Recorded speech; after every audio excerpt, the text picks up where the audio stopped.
সকালে কাজে বের হয়েছি, মাত্র এক জায়গার কাজ শেষ করে আরেক জায়গায় যাব। আর রাস্তাটা একদম বাজারের মাঝখান দিয়ে আর কি। সো বাজারের মাঝখান দিয়ে যে মোড় দিয়ে যাবে সেই মোড়ে ছিল ট্রাফিক পুলিশ। আমার আটকায় সুন্দর করে মনে করেন যে কার্ডটা নিয়ে আমার মামলা দিয়ে দিচ্ছে। আচ্ছা, মামলা দিচ্ছে তাতে আমার কোনো দুঃখ নাই, কোনো কোয়েশ্চেন নাই, কিন্তু মানে একটু খারাপ লাগতেছে যে মোটামুটি টাকা পয়সা নাই, এই মুহূর্তে মামলাটা খাইলাম। ঠিক আছে, গাড়ি ঠিক করবো সেই টাকায় নাই, এর মধ্যে আবার মামলা। আমি আইনের প্রতি যথেষ্ট শ্রদ্ধাশীল, কিন্তু আমি ওনাদেরকে অনেক রিকোয়েস্ট করছিলাম যে আমাকে ছাড়া দেন, একটা স্যাক্রিফাইস করেন, একটা চান্স দেন, কারণ ফার্স্ট টাইম তো একটা চান্স ডিজার্ভ করি আমি। কিন্তু ওনারা আমার কোনো কথাই শুনে না, একদম মামলা দিয়ে দিচ্ছে 2000 টাকার। আর দ্বিতীয়ত হচ্ছে আমার হেলমেট ছিল, গাড়ির স্মার্ট কার্ড ছিল, রেজিস্ট্রেশন পেপার ছিল। আবার আমার সাথে অনেকেই আছে যাদের কিচ্ছু নাই, 3 জন এক বাইকে চড়তেছে, হেলমেট নাই, কিছু নাই।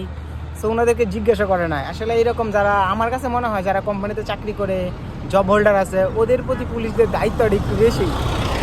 দায়িত্ব সবার প্রতি থাকা উচিত, তবে যারা কর্মজীবী মানুষ, রাইডার আছে বা যারা ডেলিভারিতে কাজ করে, রাইড শেয়ার করে, ওদের প্রতি পুলিশের মানে দায়িত্বটা একটু বেশি। আচ্ছা, যাই হোক, ফর এভরিথিং সমস্যা নয়। আসলে মামলা এগুলো লাইফের একটা এক্সপিরিয়েন্সের মধ্যে পড়ে।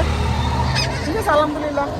তবে এই মুহূর্তে মামলা রাখায় আসলে আমার অনেক প্রবলেম হয়ে গেছে, কারণ টাকা পয়সা এখন নাই, টাকা পয়সা নিয়ে আসি খুব প্রবলেমের মধ্যে, এর মধ্যে মামলা। আচ্ছা, যাই হোক, উনি আমাকে যথেষ্ট সময় দিয়েছে, সেই সার্জেন্টকে অনেক ধন্যবাদ সময় দেওয়ার জন্য।